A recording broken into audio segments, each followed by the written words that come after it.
제목을 따라서 하겠습니다. 연병이라 불리운 사람. 지금 일본이나 중국을 비롯한 아시아권에서는 한류 열풍이 대단합니다. 그러니까 이 일이 긴장이 되니까 일본이나 중국에서는 한류 열풍을 좀 꺾으려고 하는 그러한 분위기도 있다고 하는 그 매스컴 보도를 본 적이 있습니다. 이제는 아시아를 넘어서 미주나 유럽에도 한류 열풍이 크게 불고 있습니다.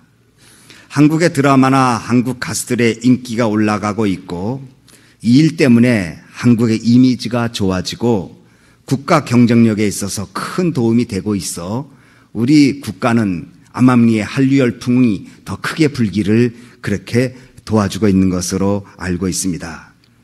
우리 교회 근처에 힐사이드 애비뉴에 맥카페가 있습니다. 그래서 우리 교인들이 예배 끝나면 빨리 집에 가지 않고 서성거리고 있지요. 어디 뭐 좋은 건수 없나.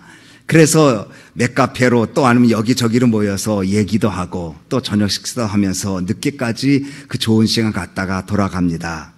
그 우리가 잘 가는 맥카페는 사실 우리 교회가 세워지기 전에는 한인들이 거의 발을 닿지 않는 곳입니다. 지금도 저희들이 가지 않으면 맥카페에는 한국 사람을 보기가 어렵습니다. 중국 사람은 조금 있지요. 그만큼 이곳은 한국인들이 없는 곳입니다. 특별히 저희가 새벽기도 마치면 새벽기도 하는 식구들이 커피를 마시러 가자고 하면서 거기서 또 나름대로 또 2부 집회를 합니다. 거기서 1부는 하나님 앞에 예배드리고 2부 집회는 맥카페에서 하는데 한 번은 그 커피를 사기 위해서 제가 주로 섬기잖아요. 돈은 다른 사람이 주지만 저는 서서 이렇게 받아오는 걸 하는데 그 일하는 KT라고 하는 여종업원이 한국말로 인사합니다. 안녕하셨어요. 깜짝 놀랐어요. 이것이 플러싱이라면 이해가 되고 이것이 한식 식당이라면 이해가 되는데 플러싱도 아니고 한국 사람도 인적이 없는 곳인데 어떻게 그 종업원이 한국말로 우리에게 인사를 할까? 그것도 우리가 어떻게 한국 사람인지 알까? 아마 우리가 한국말 하는 것을 들어서 아는 것 같아요. 그래서 물어봤어요. 전에 한국 그 가게에서 일한 적 있느냐? 아니면 학교의 클래스메이트 중에 한국 사람이 있느냐? 어떻게 한국말을 아느냐? 그랬더니 단 한마디, 드라마를 봤어요. 이 케이트라는 그 여학생이 한국 드라마 봤어요. 나 여기서 한류의 영향력을 깨달았어요. 필리핀 여학생인데 아침에 가면, 그래서 우리가 가면 더 잘해줘요. 한류 열풍 그 덕을 보고 있어요. 한국의 유명 가수나 배우가 일본이나 아시아 국가를 방문하면 사인받고 얼굴 좀 보기 위해서 그 공항에 사람들이 모여드니까 경찰이 정리하느라고 애를 쓴다는 얘기 듣습니다. 옷을 어떻게 입었는지, 헤어스타일을 어땠는지, 이들의 말은 어떠했는지, 어떤 눈치를 가졌는지 청소년들에게 지대한 영향을 끼치고 있습니다. 연속극 한 편의 영향력, 탤런트들의 영향력, 이것이 문화와 언어를 넘어서서 국가와 사회 사람들의 의식에 깊은 영향력을 주는 정말 글로벌 시대가 되어버리고 말았습니다.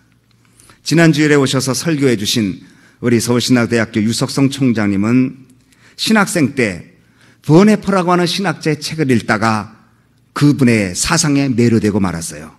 그래서 박사학위 논문이 버네퍼를 연구하는 것이었어요. 그리고 뉴욕에 처음 오셨는데 소원이 뭐냐고 하니까 유니온 신학교에 가서 버네퍼 룸을 가는 게 소원이라고 그래요. 그래서 제가 우리 교회 강사로 오셨으니까 월요일날 아침에 모시고 유니온 신학교에 갔어요. 가는 날이 장날이라고 다 줄을 거놨어요. 못 들어가. 그래서 왜 못 들어가나 알아봤더니 여러분 화이트 칼라라는 영화 드라마 나오죠? 전 한 번도 못 봤지만 영어를 몰라서 여러분 아시죠? 근데 화이트 칼라라고 하는 그 드라마를 거기서 찍고 있어요. 그리고 못 들어가는 거예요. 그렇지만 우리가 은근과 끈기 포기할 리가 있나요? 싹 돌아섰어요. 돌아서서 가니까 동양인이 있어서 떡떡 들고 들어갔어요. 도서관에. 물어봤더니 그분이 거기서 40년 동안 사서로 일했던 한국 분이에요. 여차저차 2차 저차해서 여기 왔으니 저 영화 찍느라고 우리가 못 들어가는데 이분이 한국에서 여기 오려고 왔으니 어떻게 안 되겠습니까? 여차저차 2차 저차 했더니 따라오세요. 그래서 그냥 프리패스하고 들어가는데 본헤퍼 룸을 데려갔어요.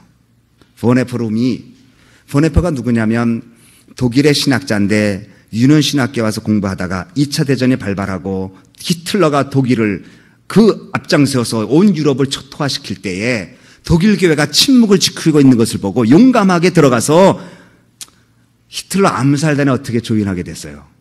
물론 그 암살을 하거나 그러진 않았지만 근데 그게 발각나서 이슬같이 그러니까 처형당했어요. 그래서 그 감옥 어릴 때 사진, 공부할 때 사진, 그리고 그 사수에 들어가면 보네포가 읽었던 책 거기에 있는데 거기까지 갔어요. 사진 찍어주고. 근데 하시는 말씀, 여태까지 전 미주를 돌았지만 오늘이 제일 보람됐다.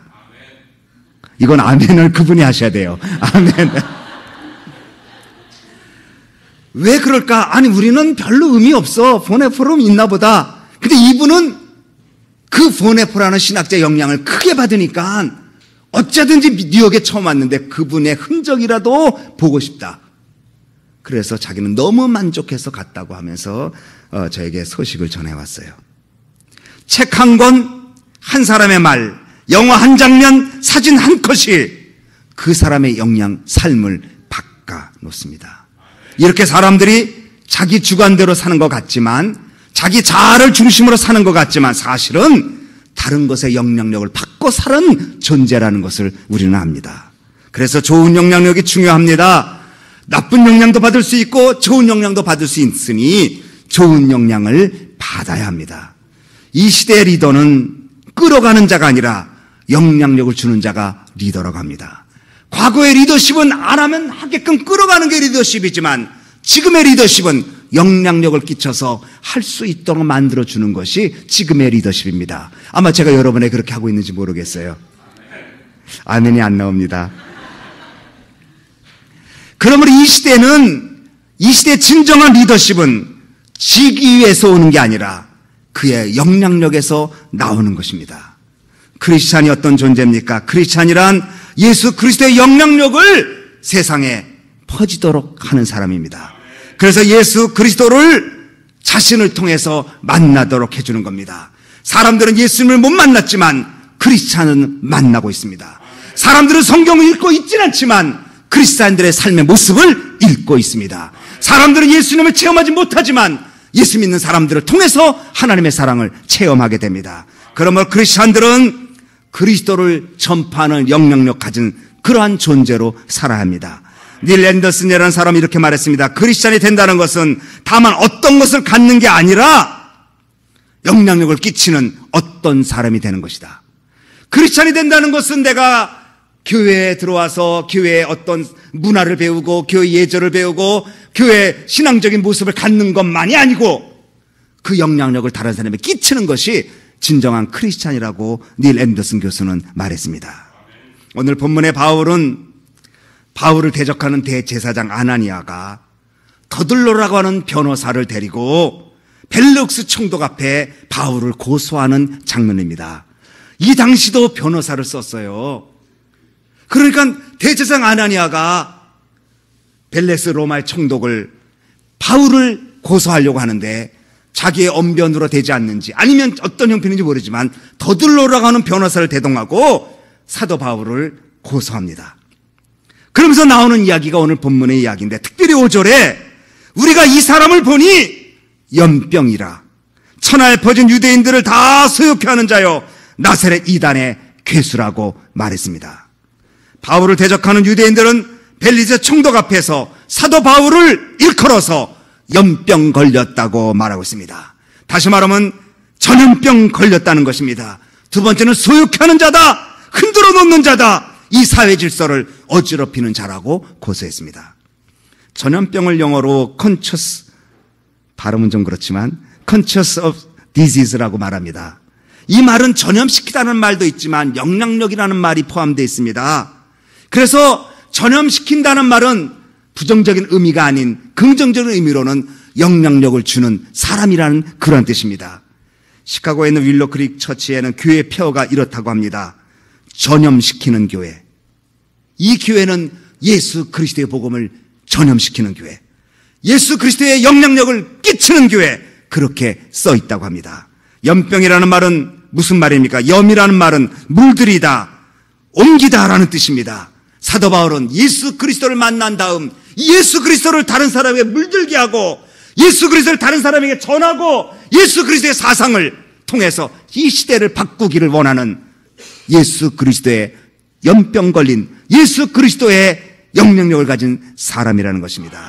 바울은 사람들이 예수 그리스도의 피 묻은 복음으로 물들기를 원했습니다. 사도 바울은 로마 시대 아니 온 세계가 예수 그리스도 복음 앞에 굴복하고 예수 그리스도의 복음 앞에 삶이 변화되고 그리스도의 복음 앞에 하나님의 백성으로 살아가기를 진심으로 원했습니다. 교회가 어떤 것입니까? 교회는 이 시대에 이 사회에 예수 그리스도의 영향력을 끼치는 존재여야 합니다. 교회는 예수님이 드러나는 곳이 교회입니다. 교회는 사람이 드러나는 것이 아니라 물질이 드러나는 것이 아니라 교회는 예수 그리스도의 사상과 예수 그리스도의 말씀과 예수 그리스도의 은혜가 전파되어야 그것이 참된 교회입니다. 그러므로 그리스도인들은 영향력 있는 사람 되어야 합니다. 예수님 우리가 가르쳐 빛과 소금이 놓아 말했습니다. 그것이 맛을 잃으면 무슨 소용이 있느냐고 주님 말씀하셨습니다. 그러면 사도 바울이 연병이라고 불릴 정도로 영향력 있는 사람이 되었다면 무엇을 통해서 그는 그렇게 되었을까? 세 가지. 첫째, 바울은 하나님 말씀에 대한 확신 때문에 그는 연병 걸린 사람이 될 수 있었습니다. 14절 말씀을 다 같이 한번 읽습니다. 본문 14절 시작. 그러나 이것을 당신께 고백하리이다. 나는 저희가 이단이라 하는 도를 쫓아 조상의 하나님을 섬기고 율법과 및 선지자들의 글에 기록된 것을 다 믿으며. 바울은 하나님 말씀을 믿는다고 말하지 않았어요. 다 믿는다. 성경 창세부터 요한계시록까지 그 하나님 말씀 전체를 나는 다 믿는다고 말했어요. 알아서 믿어지는 것이 아닙니다. 믿어서 알게 되는 것입니다. 의심하지 아니하고 그대로 다 믿었다고 말했습니다. 로마서 1장에 내가 복음을 부끄러워하지 아니하노니 이 복음은 믿는 사람에게 구원을 주시는 하나님의 능력이라고 말했습니다. 진실로 사도 바울은 하나님 말씀의 능력, 복음의 능력 믿었습니다. 누구든지 복음을 전하기만 하면, 이 복음이 들어가기만 하면 바뀐다라고 하는 확신이 그에게 있었습니다. 복음이 들어가면 역사가 일어납니다. 개인과 가정과 사회와 국가가 반드시 바뀌게 되어 있습니다.